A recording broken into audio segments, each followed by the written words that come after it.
మొట్టమొదటిగా దేవుని యొక్క ఘనమైన నామానికి కృతజ్ఞతాస్తుతులు తెలియజేస్తూ దేవుణ్ణి ఆరాధించడానికి ఇది నన్ను కూడి వచ్చినటువంటి మీ అందరికీ కూడా నా శుభాభివందనాలు తెలియజేస్తున్నాను. చాలా సంతోషం, దేవుడు మనకి ఆయనను ఆరాధించేటువంటి మరి ఒక దినాన్ని అనుగ్రహించినందుకు. దేవుడు ఆయన తరతరములకును ఆయన నామము కొనియాడబడుతుంది భూమి మీద అనేటువంటిది ఎంతగానో దేవాదేవునికి మహిమ ఘనత ప్రభావములు ఆయనకే చెల్లిలాగున దేవుడు తన యొక్క సంకల్పమును మరి మానవులమైనటువంటి మన పట్ల కలిగి ఉన్నందుకు దేవునికి నేను ఎంతగానో కృతజ్ఞతాస్తుతులు ఆ కారణాన్ని బట్టి తెలియజేస్తున్నాను. ఇప్పుడు చదవబడినటువంటి వాక్య భాగాన్ని సహోదరులు మన మధ్యలో చదివి వినిపించి ఉన్నారు. ఇది చాలా విలువైనటువంటి వచనము పరిశుద్ధ గ్రంథంలో. పౌలు గారు తన గురించి మరి తాను ఏమి చెప్తున్నాడు అనేటువంటి సంగతిని మనం ఆలోచించవలసిన వారమేనో. గలతీలకు రాసినటువంటి పత్రిక, మీ పరిశుద్ధ గ్రంథం నుంచి గలతీలకు రాసినటువంటి పత్రిక 2వ అధ్యాయము 20వ వచనం. ఇందులో ఎవ్రీ సెంటెన్స్ చాలా లోతైనటువంటిది. బహుశా క్రైస్తవ జీవితం అంతా ఈ వచనములో ఏంటి అనేటువంటిది పౌలు గారు మొత్తం పరిశుద్ధాత్మ ప్రేరేపణతో ఈ వచనంలో ఆయన మాట్లాడడం జరిగింది. చాలా లోతైనటువంటి వచనం ఇది. ఎందుకంటే ఇది ఎన్నిసార్లు చదివినప్పటికీ ఒక ప్రేరణను, ఒక స్ఫూర్తిని మనలో కలిగిస్తుంటలో ఏ విధమైన ఆశ్చర్యం లేదు. ఇక్కడ చెప్తున్నాడు 20వ వచనం, నేను మళ్ళీ ఒకసారి చదువుతున్నాను. నేను క్రీస్తుతో కూడా సిలువ వేయబడి ఉన్నాను, ఇకను జీవించువాడును నేను కాను, క్రీస్తే నాయందు జీవించున్నాడు. నేనిప్పుడు శరీరమందు జీవించున్న జీవితము నన్ను ప్రేమించి నా కొరకు తన్ను తాను అప్పగించుకొనిన దేవుని కుమారుని యందలి విశ్వాసం వలన జీవించున్నాను. చాలాటువంటి విలువైనటువంటి సంగతులు ఈ యొక్క వచనంలో ఉన్నాయి. మొట్టమొదటి విషయం ఏంటంటే, ఆయన తన గురించి తాను చెప్పుకునేటువంటి మాట ఏంటంటే, నేను క్రీస్తుతో కూడా సిలువ వేయబడి ఉన్నాను. ఈ మాటను ఒకసారి మనం ఆలోచించినట్లయితే, పౌలు గారు తన గురించి తాను అనేటువంటి మాట ఏంటంటే, నేను క్రీస్తుతో కూడా ఐఎమ్ క్రూసిఫైడ్ విత్ క్రైస్ట్. నేను క్రీస్తుతో కూడా సిలువ వేయబడి ఉన్నాను అనేటువంటి మాట. ఇది ఒక రకంగా చెప్పాలంటే ఒక పాస్ట్ టెన్స్లో అంటే సిలువ వేయబడి ఉన్నాను అనేటువంటిది ఏమి తెలియజేస్తుందని అంటే గ్రీకు మూలాల్లో ఇది పాస్ట్ పర్ఫెక్ట్ ఈ టెన్స్గా, అంటే అది మరలా చర్య జరగరానిది. అంటే దాని అర్థం ఏంటంటే నేను అనేటువంటిది క్రీస్తుతో కూడా సిలువ వేయబడి ఉన్నాను.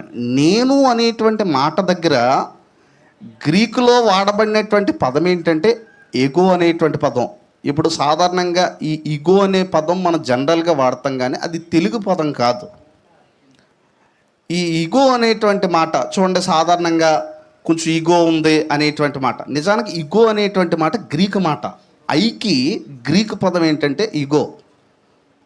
సో ఇక్కడ పౌలు గారు ఏమంటున్నారంటే, నా ఇగో సిలువేయబడింది.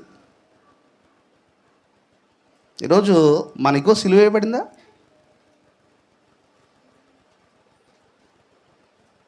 మన ఐ అనేటువంటిది సిలువ వేయబడినటువంటి చనిపోయినటువంటి విధానం చూడండి. సిలువ వేయబడ్డము అనేటువంటిది మీరు ఆలోచించండి. అలాగనే ఇప్పుడు ఇక్కడ విషయం ఏంటంటే, క్రైస్తవ జీవితం ఎక్కడి నుంచి ప్రారంభించబడుతూ ఉంటుంది అని అంటే క్రైస్తవ జీవితము ఎక్కడి నుంచి ప్రారంభించబడుతూ ఉంటుందని అంటే, ఇక్కడ మనం గమనించండి, మనలను మనము క్రీస్తుతో కూడా సిలువ వేయబడ్డాము అనేటువంటిది మన జీవితాల్లో జరగనంత కాలము కూడా మనం క్రీస్తు కొరకు మనం జీవించలేం. ఈరోజు మన ఆలోచన ఇక్కడ ఏమన్నాడంటే, ఇక్కడ ఒక చక్కని మాట ఇక్కడ వాడబడింది. వాడబడినటువంటి మాట ఏంటంటే, ఈ గ్రీకులో చెప్పబడినటువంటి ఈ మాట యొక్క అర్థం ఏంటంటే, ఇగో లైఫ్ ముగిసింది. పౌలు గారు చెప్తున్న విషయం ఏంటంటే, ఇది గ్రీకు మూలాల్లోకి వెళ్తే ఇగో లైఫ్ ముగిసింది అంటే, పౌలు గారు అంటే తాను ఏమనుకున్నాడో అది చేయడు. ఎందుకంటే నేను అనేటువంటి సిలువ వేయబడింది.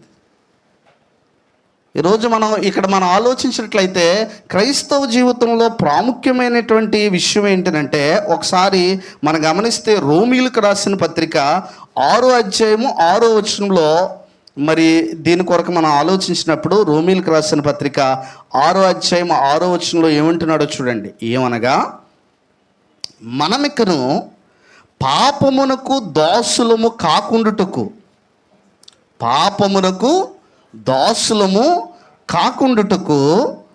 పాప శరీరము నిరర్ధకమగునట్లు మన ప్రాచీన స్వభావము ఆయనతో కూడా సిలువ వేయబడినని ఎరుగుదుము. ఇక్కడ ఏమన్నాడంటే, ప్రాచీన స్వభావం సిలువ వేయబడాలి.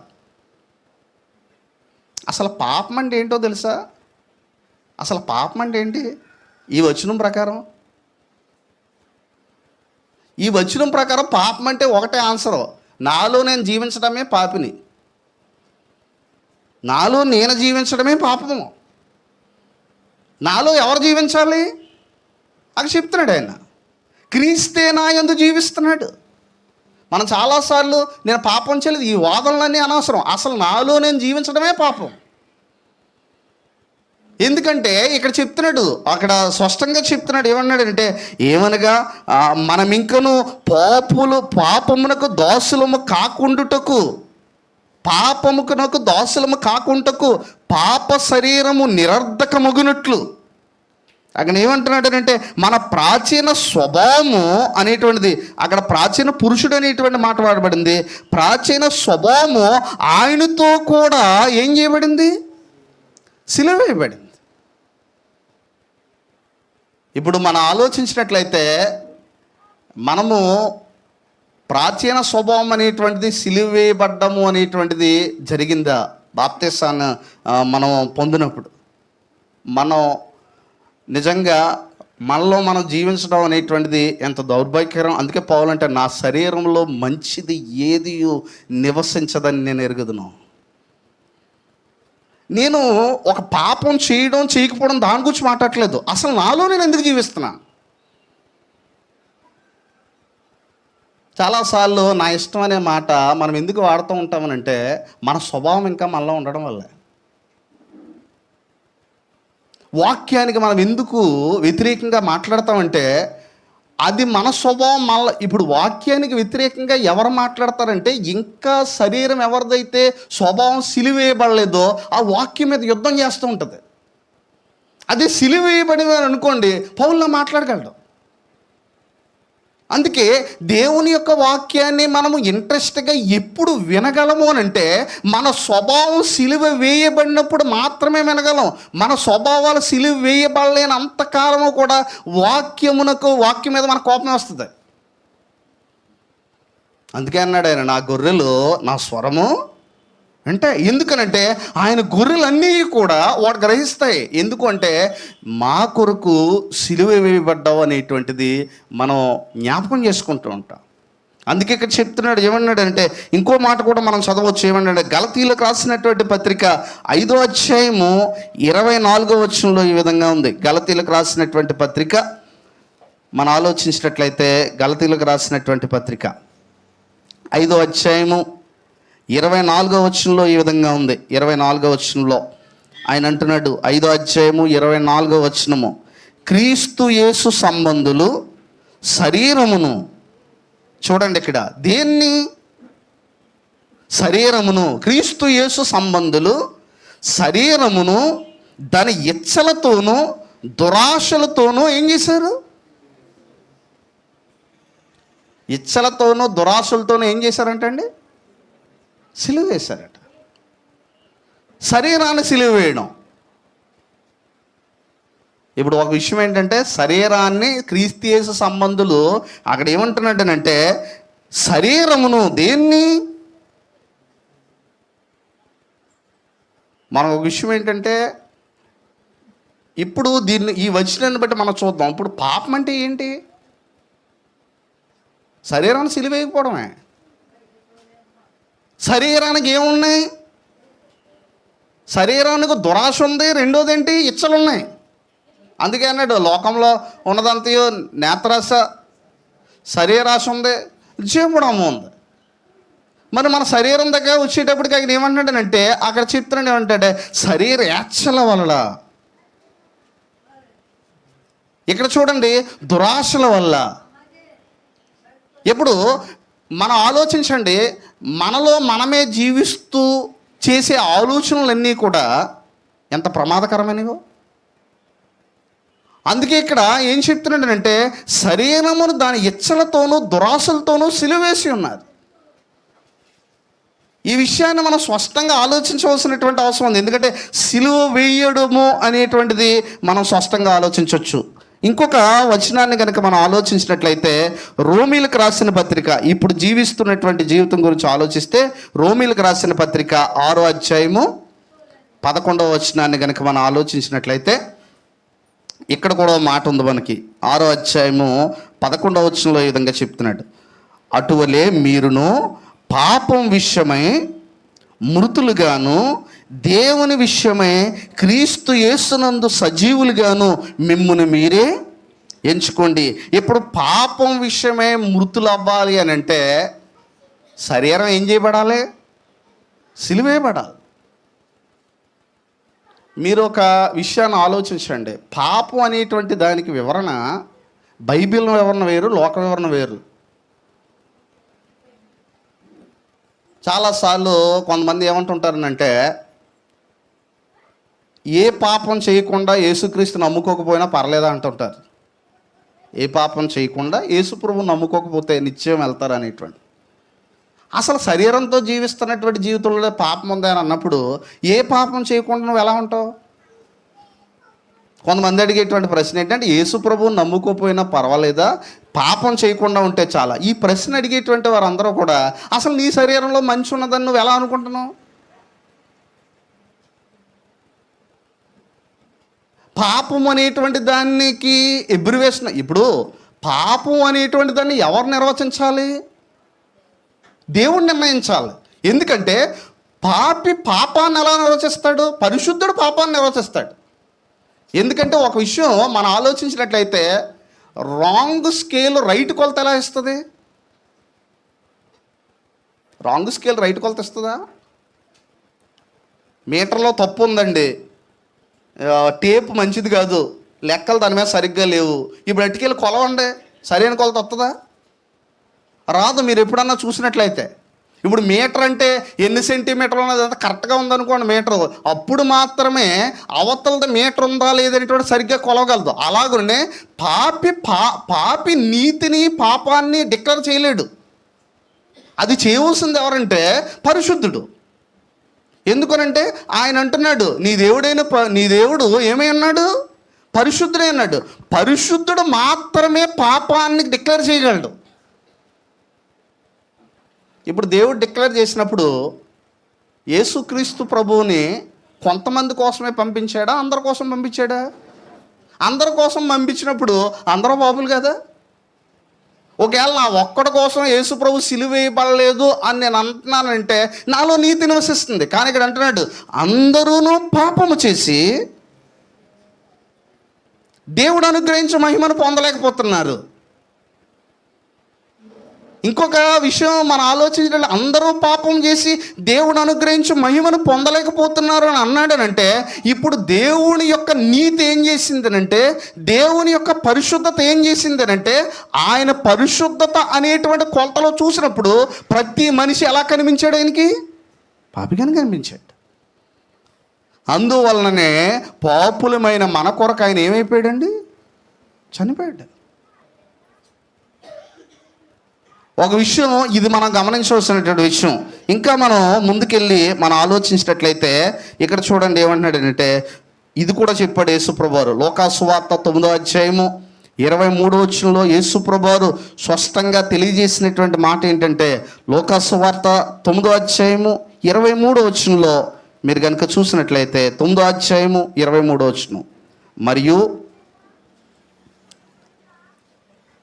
మరియు ఆయన అందరితో ఇట్లనెను. అందరితో ఇట్లన్నాడు ఆయన. ఎవరు? యేసుక్రీస్తు ప్రభువారు అందరితో ఇట్లనెను. ఏమన్నాడు ఆయన అందరితో? మీరు చూద్దాం. ఎవడైనను నన్ను వెంబడింప గోరిన ఎడల,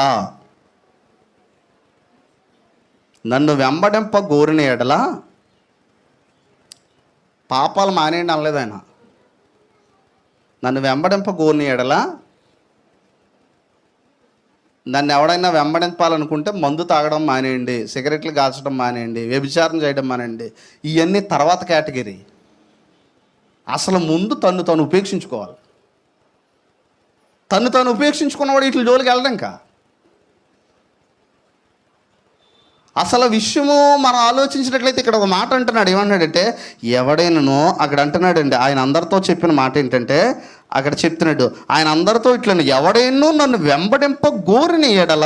ఇక్కడ గమనిస్తున్నాడు, వెంబడింప గోరిన ఎడల అంటే ఇక్కడ కోరిన ఎడల అనేటువంటి మాట దేన్ని సూచిస్తుందనంటే బలవంతాన్ని సూచించట్లేదు. కోరిన ఎడల అంటే మనం ఆలోచించినట్లయితే ఎప్పుడు మనం కోరుకుంటామంటే, ఇప్పుడు క్రీస్తు నా కొరకు చనిపోయాడు. ఈ భూమి మీద మీరు ఆలోచించండి, ఎక్కువ మనల్ని అత్యంత క్రీస్తు కంటే ఎక్కువగా ఎవరన్నా ప్రేమించగలరా? ప్రేమించలేరు. ఆయన అసలు మామూలుగా ఆలోచించినట్లయితే అది మన ఊహకు అందనటువంటిది. ఇప్పుడు ఇది జరిగింది. ఇప్పుడు విషయం ఏంటంటే ఇక్కడ ఒక మాట అంటున్నాడు. ఏమంటున్నాడు అంటే, అక్కడ నన్ను వెంబడింపగోని ఎడల తన్ను తాను ఏం చేసుకోమంటున్నాడు? ముందు ఏంటిది మనల్ని మనం ఉపేక్షించుకోవడం అంటే? నన్ను వెంబడించాలంటే నిన్ను ఉపేక్షించుకోవాలి. నేను అనేటువంటి తత్వాన్ని పోనంతకాలం మన యేసును వెంబడించలేం. పరిసయ్యులు శాస్త్రులు క్రియల విషయంలో వాళ్ళు చాలా చేస్తారు. కానీ వారికి నేను అనేటువంటిది ఒక భావం పోకపోవడం వల్లే ఆయన గద్దించాడు వాళ్ళు. ఇప్పుడు నాలో నేను జీవించినంత కాలము కూడా పరిశుద్ధతకి నీతికి కొలమానం లేదు. ఎందుకనంటే నాలో నేను నివసించడం అనేటువంటిది, ఇప్పుడు మీరు కనుక ఆలోచించండి, ఏదన్నా ఒక సమస్య వచ్చింది అని అనుకుందాం మన జీవితంలో. మీరు ఆలోచించే రీతి వేరుగుంటుంది, యేసుక్రీస్తు ఆలోచించే రీతి వేరుగుంటుంది ఆ సమస్య. ఇప్పుడు ఏదన్నా సమస్య వచ్చినప్పుడు నేను రిప్లై ఇస్తున్నానా, క్రీస్తు రిప్లై ఇస్తున్నాడా? ఇది చాలా లోతైనటువంటిది. పౌలు గారు మాట్లాడుతున్నారు. ఏమన్నాడంటే, నేను క్రీస్తుతో కూడా సిలువ వేయబడి ఉన్నాను, ఇక జీవించేవాడును నేను కాదు. ఇక్కడ ఇంకొక తర్వాత ఏమంటున్నాడంటే, సరే మనలో మనం జీవించట్లేదు, సరిపోయిందా? కుదరదు అంటున్నాడు ఆయన. ఏమంటున్నాడనంటే, క్రీస్తే నా యందు జీవిస్తున్నాడు. ఇప్పుడు నేను డిలీట్ అయిపోయి ఎవరు రావాలి నా జీవితంలోకి?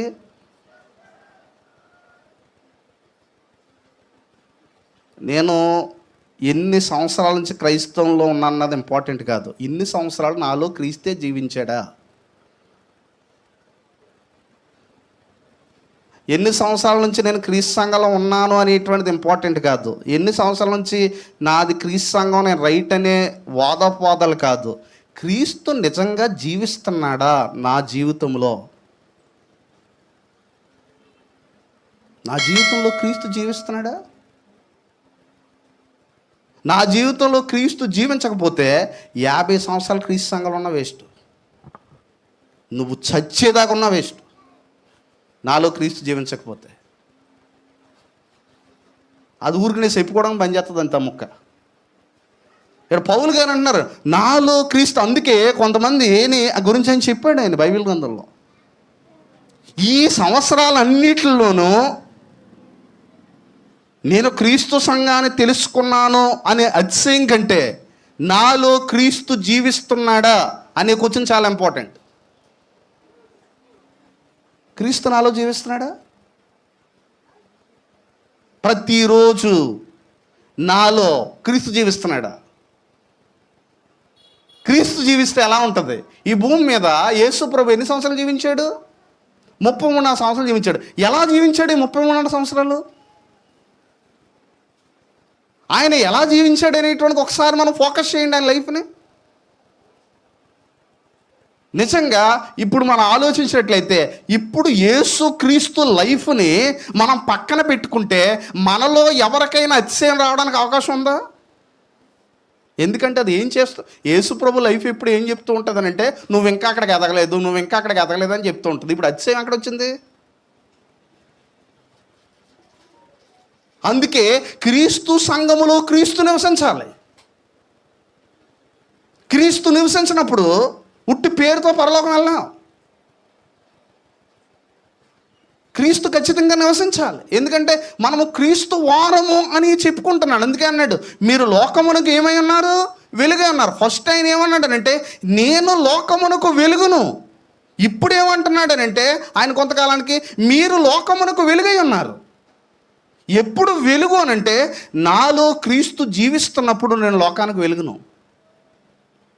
అందుకే పౌలు గారు ఇంకా మాట్లాడుతున్నటువంటి మాటలు మనం కనుక ఆలోచించినట్లయితే కొలస్సీలకు రాసినటువంటి పత్రికలో ఆయన చెప్తున్నాడు. ఏమంటున్నాడు అంటే 1వ అధ్యాయము 27వ వచనంలో చెప్తున్నాడు. కొలస్సీలకు రాసినటువంటి పత్రిక 1వ అధ్యాయము 27వ వచనంలో ఆ సంగతిని మనకు తెలియపరుస్తున్నాడు. ఏమంటున్నాడంటే అన్యజనులలో ఈ మర్మము యొక్క మహిమైశ్వర్యం ఎట్టిదో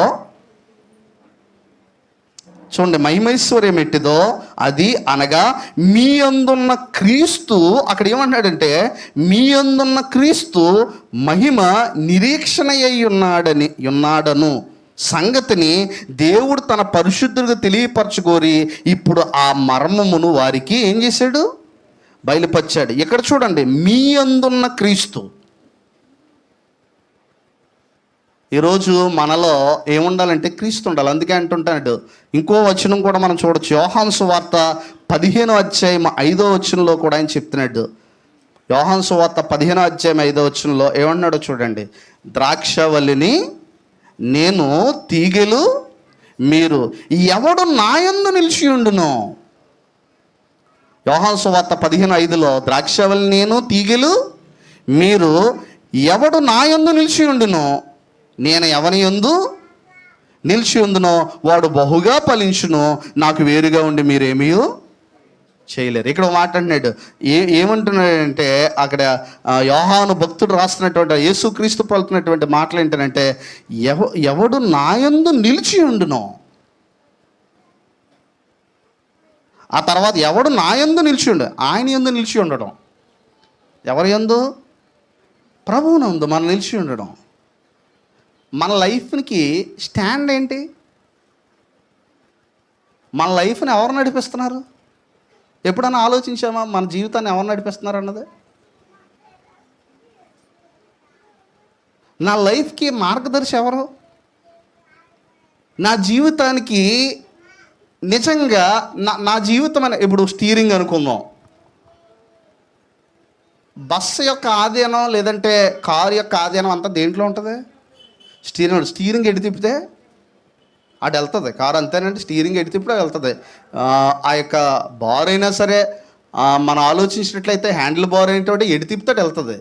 ఇప్పుడు నా జీవితానికి స్టీరింగ్ ఎవరు? నిజమేనా? చాలామంది జీవితాలకి భర్తల స్టీరింగ్, చాలామంది జీవితాలకి భార్యల స్టీరింగ్, చాలామంది జీవితానికి తల్లిదండ్రుల స్టీరింగ్. అందుకే చూడండి, ఒక్కొక్కసారి మనం అనుకున్న చెయ్యం కానీ ఇతరులు అనుకున్న చేస్తాం. అంటే స్టీరింగ్ ఆళ్ళ చేతుల్లో పెట్టేసాం. కానీ యేసు ప్రభువు చేతిలో మన స్టీరింగ్ ఉందా? మన జీవిత స్టీరింగ్ అప్పుడు ఆయన నడుపుతాడు.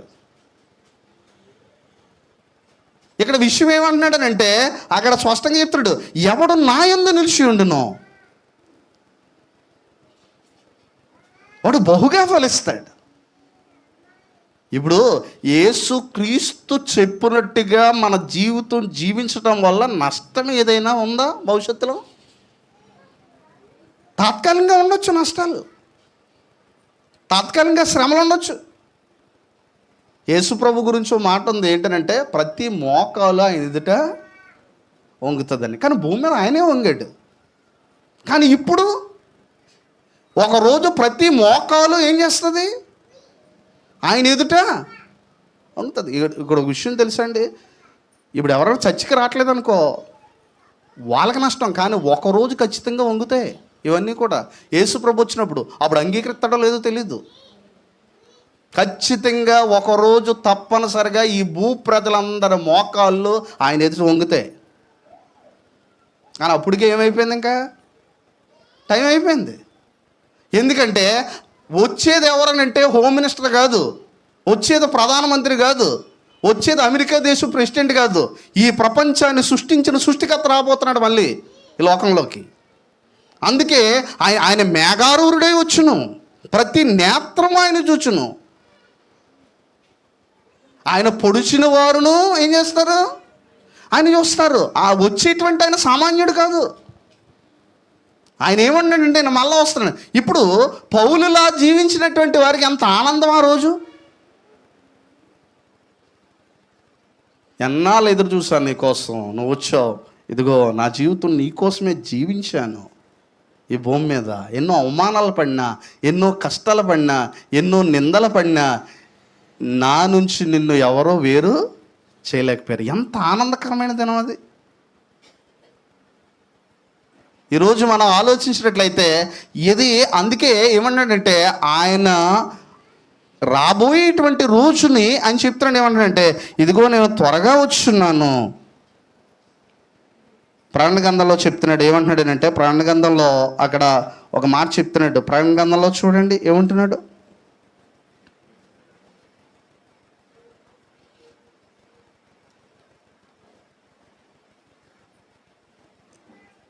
ప్రకటన గ్రంథం 22వ అధ్యాయము 17వ వచనంలో చెప్తున్నాడు,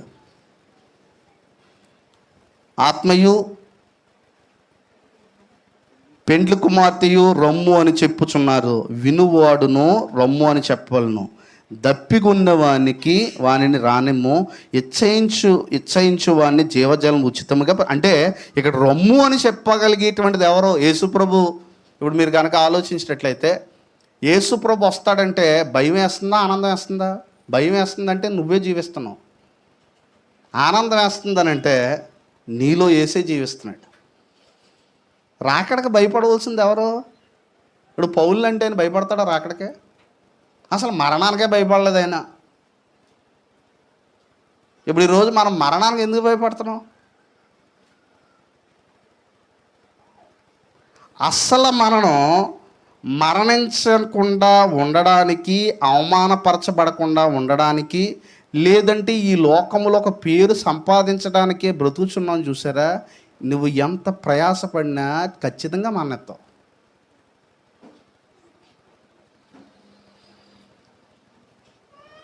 మరణము జీవమందు మృంగివేయబడింది.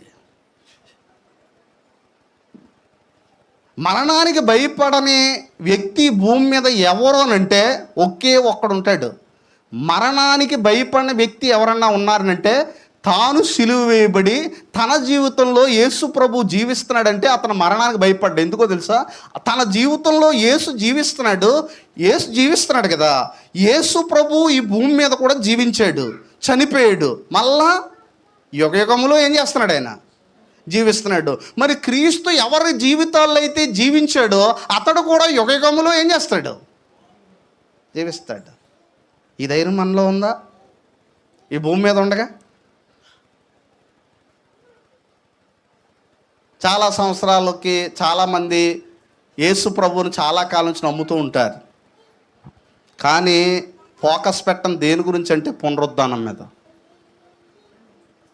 పునరుద్ధానం ఉంది. అందుకే యేసు ప్రభు వారు ఏమన్నారంటే పునరుద్ధానమును జీవమును నేనే. ఆయన చాలా సందర్భాల్లో మాటలు చెప్పాడు. ఏమన్నాడనంటే ఇప్పుడు శిష్యులు అందరూ కూడా మీరు కనుక ఆలోచిస్తే యేసు ప్రభు వారి శిష్యులు ఎందుకని కష్టాలు పడ్డారు? యేసు ప్రభు వారి శిష్యులు ఎందుకు నిందలు అంటే వాళ్ళు నిందలు పడ్డానికి ఇష్టపడ్డారా ఇష్టపడలేదా? ఇష్టపడ్డారు. శ్రమలు పడ్డానికి ఇష్టపడ్డారా ఇష్టపడలేదంటే ఇష్టపడ్డారు. మరణానికి సైతం ఇష్టపడ్డారా ఇష్టపడలేదు ఆయన నామం కోసం? ఎందుకు ఇష్టపడ్డారు? వాళ్ళకి అర్థమైంది, ఏదో రోజు ఎలా బ్రతికినా చనిపోతాం, కానీ మాకు కావాల్సిన మెయిన్ ఏంటంటే పునరుద్ధానం. అందుకే భూమి మీద జీవించినటువంటి జీవితం, ఇప్పుడు మనం చాలాసార్లు నేను మాట పడనంటుంటాం. నాలో నేను జీవితే మాట పడను, కానీ యేసుప్రభు జీవించాడు అనుకోండి మాట పడతాను. ఎందుకంటే యేసుప్రభు పడ్డాడు, ఈ లోకంలో పడలేదు ఆయన మాటలో ఎన్ని మాటలు అన్నారో వాళ్ళందరినీ ఒకవేళ తన శక్తితో సంహరించి ఉండుంటే ఆయన కొరడాల దెబ్బలతో కుట్టినోడు అసలు నిలబడతాడా? చాలాసార్లు క్రైస్తవ జీవితంలో మనం అప్పుడప్పుడు అలవాట్లో మాట్లాడుకునే విషయం ఏంటంటే నేను నేను నేను నేను అనే పదం పదే పదే ఎందుకు వాడతాం మనం? ఎందుకంటే నాకంటూ ఒక స్పెషల్ క్యారెక్టర్ ఉందని భూమి మీద చెప్తున్నాం మనం. నీ క్యారెక్టర్ నా క్యారెక్టర్ అవసరం లేదు ఈ భూమి మీద, యేసు క్యారెక్టర్ కావాలి. కనుక యేసుక్రీస్తు ప్రభువు గురించి ఆలోచించండి. ఎందుకంటే యేసు ప్రభువు కంటే గొప్ప స్వభావం ఏది ఉంది? అందుకే పౌలు గారి ఫిలిప్పీ పత్రికలో ఏమంటారంటే, క్రీస్తును కలిగిన మనస్సు మీరును కలిగి ఉండండి. మీరు కలిగి ఉండండి. ఏ మనస్సు? క్రీస్తును కలిగిన మనస్సు. ఇక్కడ విషయం ఏంటంటే, క్రీస్తును కలిగిన మనస్సు కలిగి ఉండాలంటే ముందు మన మనస్సును సిలివేయాలి. మన మనస్సును సిలివేను. అందుకే అన్నాడు, ఎవడను ఇద్దరు యజమానులకు దాసుడిగా ఉండలేడు. ఇప్పుడు మన మనసు క్రీస్తు మనసు పక్క పక్కన పెట్టుకొని అడగలమా? మన మనసు క్రీస్తు మనసు పక్క పక్కన పెట్టుకొని మనం అడగలమా?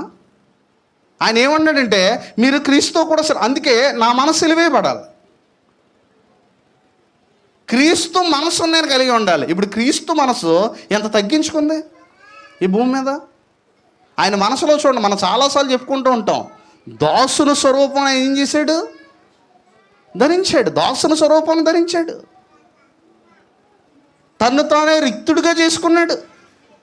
అంత మాత్రమే కాదు, మనకు బైబిల్ గ్రంథంలో ఇంకా ఆలోచించినట్లయితే మనమందరము కూడా ఈ భూమి మీద యేసుక్రీస్తు సిలువ వేయబడిన తర్వాత ఇప్పుడు మన శరీరాలన్నీ కూడా ఒక పని చేయగలగాలి. రోమీలకు రాసిన పత్రిక 12వ అధ్యాయము 1వ వచనంలో ఈ మాటలు మనకు చెప్పబడుతున్నాయి. రోమీలకు రాసిన పత్రిక 12వ అధ్యాయము 1వ వచనంలో చెప్పబడుతుంది. ఏమన్నాడు చూడండి. కాబట్టి సహోదరులారా ఏమంటున్నాడంటే, పరిశుద్ధమును దేవునికి అనుకూలమునైనా. ఎవరికి అనుకూలమునైనా? నాకు అనుకూలమైంది కాదు, నా బంధువులకు అనుకూలమైంది కాదు, భూమి మీద మనుషులకు అనుకూలమైంది కాదు, మన ఊరికి అనుకూలమైంది కాదు, దేవునికి అనుకూలమైన. కొంతమంది అప్పుడప్పుడు అంటుంటారు, మా అమ్మ ఇష్టం ఏదైతే నా ఇష్టం అదేనండి. ఒకవేళ మీ అమ్మ క్రీస్తు నివసిస్తే పర్లేదు, ఆ మాట చెప్పినప్పుడు మీ అమ్మలో మీ అమ్మాయి నివసిస్తే డెఫినెట్గా నువ్వు చెప్పే మాట తప్పే. మా నాన్న ఇష్టం ఏదైతే నా ఇష్టం అదేనండి. ఒకవేళ మీ నాన్నలో క్రీస్తు నివసిస్తే ఆ మాట రైటే.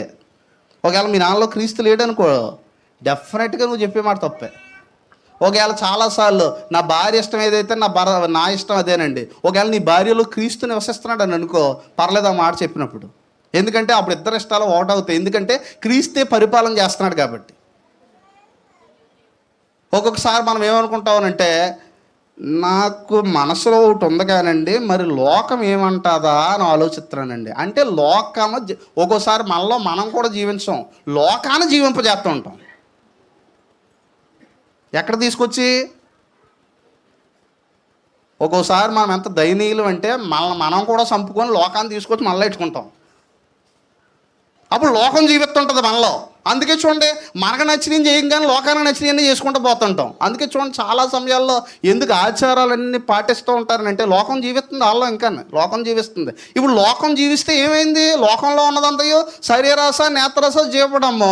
చివరికి వీటి ఫైనల్ డెస్టినీ ఏంటి?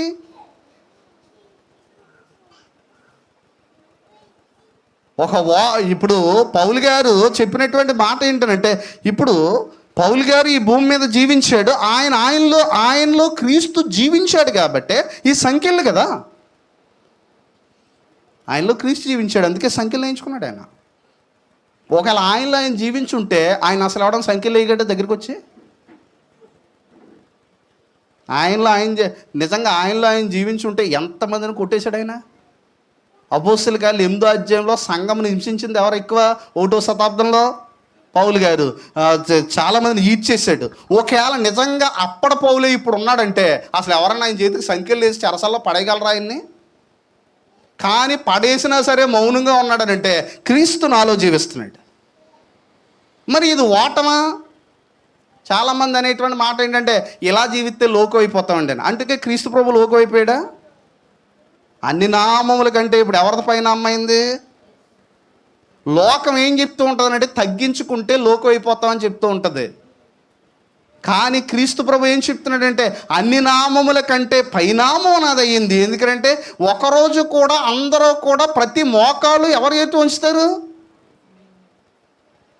ఆయన తాత్కాలికంగా ఈ భూమి మీద జీవించినటువంటి జీవితంలో ఏం చేశాడంటే, తాను ఏం చేసుకున్నాడంటే, అందుకే కింద కూడా ఇదే వచనంలో చెప్తున్నాడు. ఏమంటున్నాడంటే, మనకి గలతీలకు రాసిన పత్రిక 2వ అధ్యాయం 20లోనే ఆయన చెప్తున్నటువంటి మాట చూడండి. ఏం చెప్తున్నాడు? 2వ అధ్యాయం 20 వచనంలో, నేను క్రీస్తుతో కూడా సిలువ వేయబడి ఉన్నాను, ఇకను జీవించేవాడు నేను కాదు, క్రీస్తే నాయందు జీవించున్నాడు. నేనిప్పుడు శరీరమందు జీవించున్న జీవితము, నేనిప్పుడు శరీరమందు జీవించున్నటువంటి జీవితం ఎవరి కోసం అన్నాడు? నన్ను ప్రేమించి. ఇక చూడండి, ఎందుకు నన్ను కూడా చంపుకొని క్రీస్తు కొరకు జీవిస్తానంటే, ఆయన నన్ను ప్రేమించాడు. ఆయన ఏం చేశాడు? ఆయన నన్ను ప్రేమించాడు.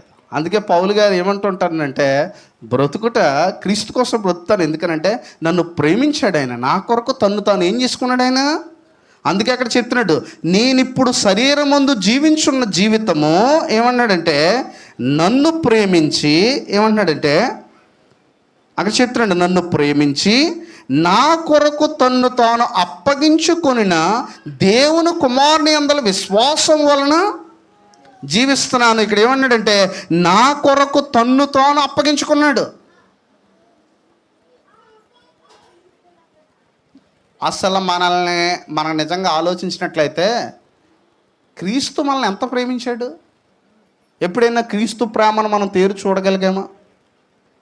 మనం ఆలోచిస్తామా క్రీస్తు ప్రేమని? ఎంత ప్రేమించాడు ఆయన. మానవులమైనటువంటి మన కొరకు క్రీస్తు ప్రభువు చేసినటువంటి త్యాగం మన గుండెల్లో ప్రతిరోజు ఉంటే, నిజంగా ఉంటే మనలో మనం బ్రతకం, ఆయన కోసం బ్రతుకుతాం. మనం త్యాగాన్ని మర్చిపోవడానికి వీల్లేదు. ఎందుకంటే ఆయన ఏం చేశాడనంటే, పాపులమైన మన కొరకు. చూడండి, యేసు ప్రభు ప్రేమ ఎంత గొప్పదంటే, ఆయన ఎలాంటివాడంటే,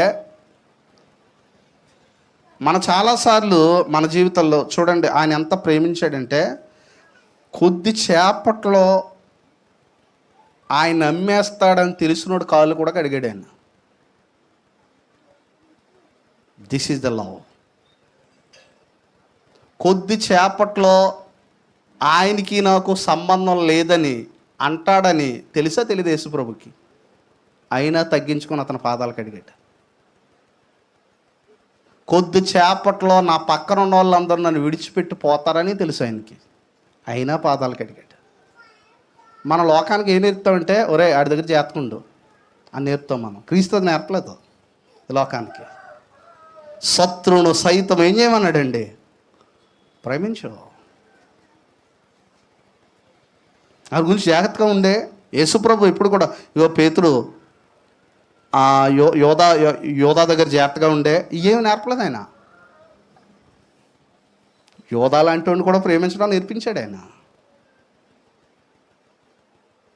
ఒక విషయం ఆలోచించండి, అంత ప్రాణంగా ఒక రకంగా ఎంతో ప్రేమించేటువంటి పేతురు తన లైఫ్ సేవ్ చేసుకోవడానికి ఆయనకి నాకు ఏం లేదన్నాడు, సంబంధం లేదన్నాడు. మనం బాగా ప్రేమించిన వాళ్ళు ఒకవేళ మన మీద తిరగబడ్డారని అనుకోండి ఫ్యూచర్లో, మనం వాళ్ళని ప్రేమించగలమా? కానీ క్రీస్తు ప్రేమించాడు. ఎంత ప్రేమించాడంటే పేతురే తరగతానుగా ఏడ్చేంతగా ప్రేమించాడు. తన శిష్యుల్ని ఎంతవరకు ప్రేమించాడంటే ఆయన, మనం ఆలోచిస్తే ఈరోజు ఇంకా మనలో ధర్మశాస్త్రం నివసిస్తుంది, ఇంకా లోక సంబంధమైన శరీరేచ్ఛలు నివసిస్తున్నాయి. మనం ఎందుకు క్షమించడానికి అంత లేట్ చేస్తున్నాం? క్షమించడానికి ఎందుకు లేట్ చేస్తున్నామో తెలుసా? మనలో మనమే జీవిస్తున్నాం. తగ్గి సమాపన అడ్డానికి ఎందుకు లేట్ చేస్తున్నానంటే మనలో మనం జీవిస్తున్నాం. ఇది మనలో మనం జీవిస్తే ఫైనల్గా ఏమొస్తుంది? పోనీ ఏమైనా లాభం ఉందా? లేదు, ఏ లాభం లేదు. కానీ ఇక్కడ ఏం చెప్తున్నాడంటే ఒక సంగతి మనం ఆలోచించినట్లయితే యేసుక్రీస్తు ప్రభు తన శిష్యులందరూ కూడా పెట్టుకుంటారు, కానీ ఆయన కాళ్ళు కడిగాడు. ఆయన ఇప్పుడు కాళ్ళు కడగడం అనేటువంటి దేనికి సాదృశ్యంగా ఉందంటే దాసును స్వరూపం ఆయన ఏం చేశాడు? ధరించాడు. నేను మొన్న ఒక మీటింగ్కి వెళ్ళానండి. ఆ మీటింగ్ కండక్ట్ చేసింది ఎవరంటే వైజాగ్ స్టీల్ ప్లాంట్లో సీనియర్ ఇంజనీర్ కండక్ట్ చేశాడు ఆ మీటింగ్. అనకాపల్లి బైపాస్ నుంచి లోపలికి వెళ్తే ఆయన చాలా ఉన్నతమైనటువంటి పదవిలో ఉన్నాడు. మీటింగ్ అంటే స్పీకర్గా నేను ఆహ్వానించినప్పుడు ఆయనలో నేను ఒకటి గమనించాను. ఎక్కడా కూడా నేను పలానాది కదా అనేటువంటిది కాదు, కానీ వచ్చిన వెంటనే బ్యాగ్ గడేసుకుంటున్నాడు, వచ్చిన వెంటనే అక్కడ తీసుకొని వెళ్ళిపోతాడు, వచ్చిన వెంటనే రండి. ఎక్కడ అసౌకర్యం కలుగుతుందో ఇదంతా కూర్చొని కాఫీ తాగేటప్పుడు మాట్లాడాడు. ఆయన ఏమన్నాడనంటే, భూమి మీద నాకు అన్నీ ఇచ్చాడండి దేవుడు, కానీ శాశ్వతంగా జీవించడానికి సరిపోదు. శాశ్వతంగా జీవించాలంటే క్రీస్తు కొరకు నేను జీవించాలి. అందుకే ఆ మీటింగ్స్ కానీ, ఆ యొక్క సువార్త మీటింగ్స్ కానీ, లేదంటే ఆ యొక్క తమ ధనాన్ని ఇతరులకు పంచిపెట్టడం కానీ, ఇదంతా నేను ఎందుకు చేస్తున్నానంటే ఒక మాట నాకు ఇష్టం అండి. అదేంటంటే తిమోతి పత్రికలో మాట ఉంది, ఇహమందు ధనవంతులైన వారు గర్విష్ఠులు కాక రాబో లోకమునకు మంచి పునాది వేసుకోవాలనంటే ఇప్పుడే నేను ఏం చేయాలనంటే ఆయనకు లోబడి జీవించాలి. అక్కడ ఒక పని వాళ్ళకి చెప్పొచ్చు, పనోళ్ళు ఉన్నారు అక్కడ ఇంట్లో, పనోళ్ళకి చెప్తే ఎంగిల్ ప్లేట్ పట్టుకొని పోతారు. కానీ మా ఎంగిల్ ప్లేట్లన్నీ కూడా తన భార్య తీసింది. మొత్తం సేవకులు ఎంతమంది అయితే ఉన్నారు. ఇదంతా ఏంటి? మళ్ళీ నాకు 3 గంటలుగా నేను తెల్లవారుజామున వైజాగ్ 3 గంటలకు చెప్తే 3 గంటలకు మెలుకుండా, ఎందుకంటే ఇంక క్షేమంగా వెళ్ళాడే లేదా. సో ఇదంతా ఇక్కడ విషయం ఏంటంటే నేనేదో ప్రాముఖ్యమైనటువంటి వాడిని అని కాదు, లేదంటే నేనేదో గొప్పని, ఇదంతా కాదు. వారిలో క్రీస్తు కొరకు జీవించడానికి ఇష్టపడుతున్నారు. ఎందుకనంటే ఈ మార్పుని ఎవరు తీసుకురాగలిగారంటే క్రీస్తు తీసుకురాగలిగాడు. క్రీస్తు తప్ప ఎవరు తీసుకురాగలరు? అలాగే మీలో కూడా చాలామంది ఉంటూ ఉంటారు ఈ స్వభావం కలిగినటువంటి వారు. ఖచ్చితంగా దేవుడు దీవిస్తాడు. ఎందుకన్నాడనంటే ఒక మాట కూడా చెప్పాడు. ఏమన్నాడనంటే ఒక మాట ప్రాముఖ్యంగా చెప్పాడు. ఏమన్నాడనంటే తను తగ్గించుకునేవాడు హెచ్చించబడతాడు. ఖచ్చితంగా మీరు ప్రభు కోసం తగ్గించుకోవాలి అనేటువంటిది మీ నిర్ణయమే అయితే ఖచ్చితంగా ఇచ్చేస్తాడు. ఎందుకంటే ఒక మాట చెప్పాడు ఆయన. చివరిగా మాట అని చెప్తాను. రోమీలకు రాసిన పత్రికలో చూడండి ఏమన్నాడు. రోమీలకు రాసినటువంటి పత్రిక 8వ అధ్యాయంలో, రోమీలకు రాసిన పత్రిక 8వ అధ్యాయము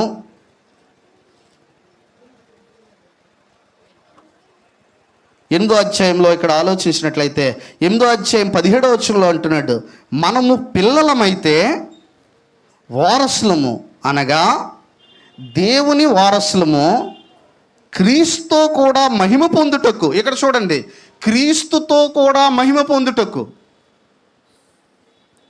క్రీస్తు గణపరచబడుతున్నాడా లేదండి లోకంలో? ఇప్పుడు ఎంత గణపరచబడుతున్నాడు ఆయన? అనేక మంది గుండెల్లో ఎవరు అభిమానంగా ఉన్నారు? క్రీస్తు. ఇక్కడ అన్నాడు క్రీస్తుతో కూడా మహిమ పొందుటకు ఆయనతో శ్రమపడిన ఎడల. ఏమంటున్నాడండి? ఆయనతో ఏం పడిన ఎడల?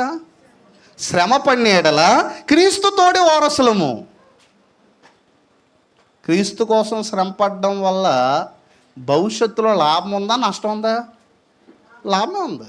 అలాంటప్పుడు ఇప్పుడు పాపం కోసం శ్రమ పడ్డాం అనుకోండి, పాపం వల్ల మనం శ్రమ పడితే లాభం ఏం లేదు దానికి. క్రీస్తు కోసం శ్రమ పడితేనే లాభం ఉంది. అందుకే మనం చెక్ వేసుకోవాల్సింది ఏంటంటే, చాలాసార్లు మనం ఎంత తెలివైన వాళ్ళం అంటే పాపం వల్ల శ్రమ పడుతున్నామని మనకు తెలుసు, అయినా అది క్రీస్తు కోసం శ్రమ కింద కన్వర్ట్ చేసేస్తుంటాం.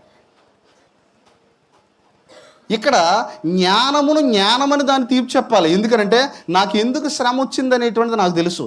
కాబట్టి మనం ఏం చేయాలంటే, ఒకవేళ పాపం వల్ల శ్రమ వచ్చింది అనుకోండి, పశ్చాత్తాపడాలి. క్రీస్తు కోసం శ్రమ వస్తే పశ్చాత్తాపడక్కర్లొద్దు, ధైర్యంగా దాన్ని ఎదుర్కోవచ్చు. క్రీస్తు కోసమే నాకు శ్రమ వచ్చింది అనుకోండి, అసలు క్రీస్తు కోసం శ్రమ పడడం కంటే గొప్ప భాగ్యం ఏముంది? మనకి ఒక మాట చెప్పాడు హెబ్రీ పత్రికలో, ఐగుప్తు ధనము కంటే, మోషే ఏమనుకున్నాడంటే ఐగుప్తు ధనం కంటే క్రీస్తు విషయమైన నింద గొప్ప భాగ్యం ఎంచుకున్నాడు. మిమ్మల్ని ఉదాహరణ అడుగుతాను. ఆదివారం ఆరాధన లేదు, దేవునితో సహవాసం లేదు, అలాంటి ప్లేస్లో 2 లక్షలు మీకు శాలరీ ఇస్తామో ఉద్యోగం చేయడానికి వస్తారా? అక్కడ దేవుడు ఉండడో, ఆరాధన ఉండదో, దేవునితో సహవాసం ఉండదో, నెలకు 2 లక్షల శాలరీ. ఓకే, ఇదో పక్కన పెట్టండి.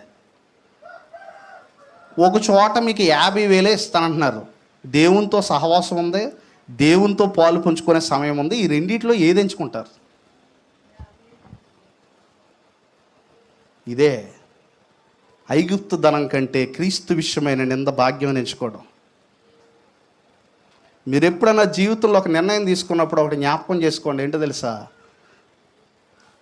నేను బీదవాడిగా బ్రతికినా పర్లేదు, నా క్రీస్తు కోసం బ్రతకడం కంటే గొప్పదేముంది ఈ లోకంలో. మీరు ఎప్పుడైనా ఏ నిర్ణయం తీసుకున్నా ఒకటి మనసులో పెట్టుకోండి, ఆ నిర్ణయం క్రీస్తుని, నాకు క్రీస్తుకి దూరం అవుతుంది అని అంటే దరిద్రుడిగా బ్రతకడానికైనా ఇష్టపడండి. దరిద్రుడిగా బ్రతికి లాజరు ఎక్కడికి వెళ్ళాడు? అబ్రహాము రొమ్మును ఆనుకున్నాడు. మీరు పేదవాడిగా బ్రతుకుతున్నందుకు సిగ్గుపడవద్దు, మిడిల్ క్లాస్గా బ్రతుకుతున్నందుకు సిగ్గుపడవద్దు, ధనవంతుడిగా బ్రతుకుతున్నందుకు గర్వపడద్దు. యేసుక్రీస్తు కొరకు బ్రతుకుతున్నందుకు అతిశయించండి. ఆయన అంటున్నాడు, ఏమన్నాడంటే, అతిశయించువాడు ప్రభువునందే అతిశయించవలెను. చాలాసార్లు వివాహాల విషయంలో కూడా నేను ఏం చెప్తూ ఉంటానంటే, ప్రాముఖ్యంగా సంబంధాలు ఎతికేటప్పుడు విశ్వాసపూర్తిగా సంబంధాలు ఎతకడం చాలా లోతైంది సుమా. అది పైన పెళ్ళిళ్ళ పేర్లు సెట్ చేసే సంబంధాలు కాదు అవి. విశ్వాసపూర్తిగా ఎతకడం అంటే వాళ్ళు ఏం చేస్తారంటే ఎలా కలిపేలని చూస్తుంటారు. ఒకవేళ కలిపితే విశ్వాసపూరితమైనది అయితే ఓకే, అది దేవుడు ఆలోచన ప్రకారం వెళ్తూ ఉంటుంది. ఎప్పుడైనా సరే అబ్బాయిని ఎతికేటువంటి వారు ఒకటి జాబ్ ఉందా లేదా అనేటువంటిది ఎతకండి. ఎందుకంటే భర్త పోషించాలా. అందుకని గాలి తిరిగేవాడిని చేసుకుంటే కుదరదు. బైబిల్లోనే చెప్పబడింది, భర్త ఏం చేయాలి? ఇవన్నీ చూడండి. కానీ అంతకంటే ముఖ్యమైనది ఏంటంటే అతడు దైవభక్తి గలవాడేనా, క్రీస్తు కొరకు బ్రతికేవాడేనా. మీలో చాలామందికి క్రీస్తు కొరకు బ్రతికేటువంటి భర్తలనే బాలినిచ్చినందుకు మీరు చాలా ధన్యులు. దాన్ని బట్టి మీరు థ్యాంక్స్ చెప్పాలి దేవునికి.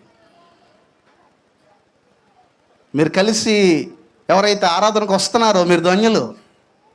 మీరు దేవునికి ఖచ్చితంగా కృతజ్ఞతాస్తులు చెల్లించాలి. అంత మాత్రమే కాదు, ఒకవేళ ఇప్పుడు చూడండి, రూతు ఉందండి, ఏమని ఎతికిందనంటే, నీ దేవుడే నా దేవుడు, నీ జనమే నా జనము. ఒకవేళ ఎవరైనా సరే, ఇప్పుడు భర్త గురించి మాట్లాడాను నేను, భార్యని ఎతకాలని అనుకుంటే విశ్వాసపూర్తిగా ప్రార్థన చేయాలి, నిగుడమైనటువంటి ప్రార్థన చేయాలి. ఆలస్యమైన దేవుడు మంచి మంచి ఆశీర్వాదాలు ఇవ్వగలడు. అబ్రహాంకి ఇవ్వలేదు ఆశీర్వాదాలు ఆలస్యం కూడా మనకెందుకు, టైం అయిందైతేనే. ఇప్పుడు టైం అయిపోతుందని మనం దేవుడికి చెప్పగలమా? ఏమన్నా చెప్పగలమండి? ప్రభా టైం అయిపోతుంది ప్రభా అని. టైం నాదంటాడు ఆయన. టైం నాది. టైం అయిపోతుంది ప్రభా, టైం అయిపోతుంది బాబా. ఆలస్యం అయిపోతుందని చెప్పి ఎవరో ఒకరిని వివాహం చేసుకునేటువంటి వ్యక్తులు మళ్ళీ దానికి ఏంటంటే marriages are made in heaven అంటండి. No, marriages are made in heaven అయితే సొలొమోన్ చేసుకున్న వివాహాలన్నీ దేవుడే నిశ్చయించి పంపించుంటాడు 1000 మందిని. నో, ఎవరినైతే నేను వెతుకుతున్న విశ్వాసపూర్తిగా నాలో నిజంగా క్రీస్తుంటే భవిష్యత్తులో అతను చేసుకోవడం వల్ల శ్రమలు పడినా పర్లేదు కానీ క్రీస్తుకు దూరం అవ్వకుండా ఉంటాను. ఇది నా ఛాలెంజ్ అనేటువంటి దృష్టితో ఎలగలో వివాహ వ్యవస్థలోకి.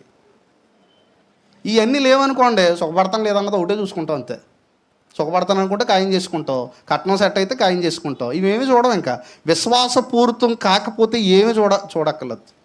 విశ్వాసపూరితం అయిందనుకో, రూత్ ఒకటే అందుకుంది, నీ దేవుడే నా దేవుడు. ఇప్పుడు నయోమితో వెళ్తే నాకేమొస్తుంది? నయోమికే కూర్చోబెట్టి నేను పరకేరుకొని రావాలి. కానీ అక్కడికి వెళ్తే యెహోవా దేవుడు ఉన్నాడు బెత్లెహేంలో. వదిలేశాడా యెహోవా దేవుడు? వదలలేదు. బోయజు చేత అనిపించాడు. ఏమని అనిపించాడనంటే, అమ్మా నువ్వు చేసింది చాలా గొప్పది, యెహోవా రెక్కల కింద సురక్షితంగా ఉండడానికి నువ్వు వచ్చావు. అలాగనే క్రీస్తు కొరకు ఈ లోకంలో మనం ఎన్ని శ్రమలు శోధనలు భరించినా ఒకటి మాత్రం వాస్తవం ఏంటంటే, చిరకాలము కూడా మనతో ఉండేది ఎవరండి? యేసుక్రీస్తే. అందుకే ఏమన్నా చిరకాలం ఎవరు రారండి. మీరు జీవితంలో ఒకటి గమనించండి, మీరు ప్రేమించండి, ఒకరినొకరు ప్రేమ కలిగి ఉండండి, కానీ జీవించడం మాత్రం ఎవరి కొరకు జీవించాలి? క్రీస్తు కొరకు జీవించాలి. ఎందుకో తెలుసండి, మీరు లోకంలో ఎవరి కోసం జీవించినా చనిపోతారు రోజు. చెప్పండి, ఎవరి కోసం జీవించినా బ్రతుకుతారన్నారు. ఎవరి కోసం జీవించినా చనిపోతారు కదా.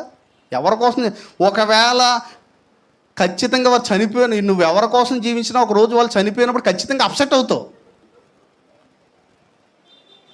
ఒకవేళ వాళ్ళు భూమి మీద నిన్ను ఒకవేళ నమ్మక ఒకవేళ అంతా బాగానే ఉన్నా ఒకరోజు ఏమైపోతావు?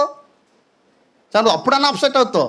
కానీ ఒక విషయం గమనించండి, నువ్వు ఎవరి కోసం బ్రతికినా చనిపోతావు, కానీ క్రీస్తు కోసం బ్రతికితే తిరిగి లేస్తావు. ఇదే క్రీస్తు ఇవ్వాలనుకున్నటువంటి గొప్ప ఆశీర్వాదం ప్రపంచానికి. అందుకే పౌలు ధైర్యం అదే.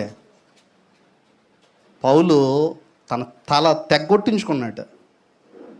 ఆయన దగ్గరికి జీవించుంటే 100 తలకాయలు తెగ్గొట్టగలడు ఆయన. ఆయనలో క్రీస్తు జీవించాడు కాబట్టి ఇలా ఉన్నాడు కత్తి ముందు. నిజంగా మనం ఊహించలేము. అదే నీరు ఆ రోజు ఒక గంగాలం ఉంటుంది, దాని మీద ఇలా తలకాయ పెట్టి ఒక కత్తితో మేకపోతుని ఒక్క దెబ్బతో నరుగుతారు చూసారా. అపోస్తులు అలా నరకించబడ్డానికి ఇష్టపడ్డారు. మీరు ఆలోచించండి, ఒక మేకపోతుని మీరు అప్పుడప్పుడు నరుతో చూస్తూ ఉంటారు సంబరాల్లో. అపోస్తులు తలలు అలా నరికివేయబడ్డాయి చాలామంది. హిస్టరీ ఏం చెప్తుందంటే, తిమోతి పత్రికలో ఆయన రాశాడు, మంచి పోరాటము పోరాడితేనే. తిమోతి మంచి యవనస్తుడితో చెప్తున్నాడు, మంచి పోరాటం పోరాడితేనే, నా పొరుగు ఏం చేశాను? కడముట్టించుతనే. విశ్వాసము నేను కాపాడుకున్నాను తిమోతి. విశ్వాసం. ఈ లెటర్ రాసేటప్పుడు పౌలు నేను అనుకోవడం ఏంటంటే, ఎంత వేదంతో ఆ లెటర్ రాసి ఉంటాడు. విశ్వాసాన్ని కాపాడుకుంటుని నా పరుగు ఏం చేశాను? కడముట్టించుతని. ఇదిగో నేను వెడలిపో కాలం సమీపయింది తిమోతి, వెళ్ళిపోతున్నాను నేను. ధైర్యంగా చెప్తున్నాడు, ఇదిగో నేను వెడలిపో కాలం సమీపమై ఉన్నది. ఎలా వెడలిపోతాడు? అనారోగ్యం చేత చనిపోయాడా? ఎలా వెడలిపోతాడు? వయసు అయిపోయినప్పుడు చెప్తున్నాడా? నో, నన్ను చంపేస్తారు. ఇంకా ఎందుకు చంపేస్తారో తెలుసా? భూమి మీద నా ద్వారా యేసుక్రీస్తు ఏదైతే జరిగించాలనుకున్నాడో అదంతా కంప్లీట్ చేసేసాను. అన్యజనుల దగ్గరికి వెళ్ళి సువార్త చెప్పమన్నాడు, అయిపోయింది. ఇశ్రాయేల్ దగ్గరికి వెళ్ళి సువార్త చెప్పమన్నాడు, అయిపోయింది. అంత మాత్రమే కాదు, ఏమన్నాడంటే ఆ అన్యజనుల రాజుల ఎదుట కూడా నేనేం చేశాను? అయిపోయింది. ఇక మీదట నా కొరకు ఏముందో తెలుసా? జీవకిరీటం ఉంది. అది నాకే కాదు, నాలాగా ఎవరైతే క్రీస్తు కొరకు ఎంచుకుంటూ ఉంటారో. ఒక మాటలో చెప్పాలంటే ఆ రోజుల్లో 1వ శతాబ్దపు రోజుల్లో, చివరికి మాట 1వ శతాబ్దపు రోజుల్లో పౌలు గారి గురించి అనేక మంది ప్రార్థన చేశారట. ఏమని ప్రార్థన చేశారంటే, పౌలు గారు పడుతున్నటువంటి పౌలు గారు కొడుతున్నారు, ఎక్కడికి వెళ్ళినా పౌలు గారు హింసిస్తున్నారు. పౌలు గారు సంఘాన్ని ఎంతో ఏం చేశాడు, ఆయన హింస పెట్టాడు. ఇప్పుడు క్రీస్తులోకి వచ్చిన తర్వాత ఆ హింసలు ఆయనే పడుతున్నప్పుడు ఆయన కోపం వచ్చి ఉంటుందంటారా? కోపం వచ్చి ఉంటుందా? కోపం రాదు, బాధేస్తుంది. ఒకప్పుడు నేను అలాగే ఉన్నాను, ఇప్పుడు అదే క్రీస్తు కోసం నన్ను ఏం చేస్తున్నారు. అందుకో చోట అనేవాడు ఏంటో తెలుసా, ప్రభా ఏమో అగ్గిరిపోత అంటున్నాడు, సులభంగానో దుర్లభంగానో యేసుని నమ్ముకున్న వాళ్ళు ఈ సంఖ్యలు తప్ప మిగతా అనుగ్రహించు. నాకు సంఖ్యలు ఇచ్చావు, చాలా తృప్తిగా ఉన్నాడు ఆయన. ఏమన్నాడంటే, ఆ సంఖ్యలతో చేతికి సంఖ్యలు వేసుకొని చీకటి గల గదిలో బకెట్లతో కిందకి, అంటే ఇప్పుడున్న జైలు వేరు, 10 అడుగులు గొయ్యిలో ఉంటాయి జైల్లో, బకెట్లతో ఆహారం అందిస్తారు. అక్కడి నుంచి అంటున్నాడు, ఎల్లప్పుడూ ప్రభువునందు ఆనందించుడే, rejoice in the lord always, మరలా చెప్పుదును ఆనందించుడే. మీ సహనమును సకల జనులకు తెలియబడినాడే, ప్రభు సమీపంగా ఉన్నాడు, దేనిని గూర్చి చింతపడకండి. ఎవరినైనా బలపరచడానికి పౌలు జీవితం ఎంత గొప్పగా దేవుడు ఏర్పాటు చేసుకున్నాడు చూడండి. అందుకే ఆయన మాత్రమే అనగలిగాడు, ఇదిగో నేను క్రీస్తుతో కూడా సిలువ వేయబడి ఉన్నాను, ఇక జీవించేవాడు నేను కాదు, క్రీస్తే నా యందు జీవించి. చివరి వరకు ఆయన యందు ఎవరు జీవించారు? జీవించి ఉన్నాడు. ఈరోజు పౌలుకు భూమి మీద ఉన్న పేరు ఎవరైనా ఊహించగలరా? జైబీం నగర్కి పౌలు రాలేదు, కానీ ఈరోజు మనం పౌలు గురించి మాట్లాడుకుంటున్నాం. ఇక్కడ జైబీ నగర్లో వచ్చాడా నీ ఊరు? కానీ ఈరోజు జైబీ నగర్లో పౌలు గురించి మాట్లాడుకుంటాం. ఈరోజు పౌలు స్టాచ్యూ ఎక్కడ కనపడదు మనకి, మీరు రోడ్డు అంటే వెళ్తే, కానీ మీ గుండెల్లో పౌలు కనపడతాడు. నన్ను గణపరచు వారిని నేను గణపరుస్తాను. కనుక క్రీస్తు కొరకు జీవించుట, క్రీస్తు కొరకు శ్రమపడుట, క్రీస్తు కొరకే మరణించట కంటే ఉత్తమమైన జీవితం ఈ లోకంలో ఏది లేదని తలచి ఎల్లప్పుడూ కూడా మన జీవితాల యందు క్రీస్తే నివసించినట్లుగా తన కృపను మనకి కనపరచుటకు మనం ఎల్లప్పుడూ కూడా దేవునికి సాగిలపడదాం. అట్టి కృప, అట్టి ధన్యత మనందరికీ అనుగ్రహించినట్లుగా మనం ప్రార్థన చేద్దాం. అందరికీ వందనాలండి.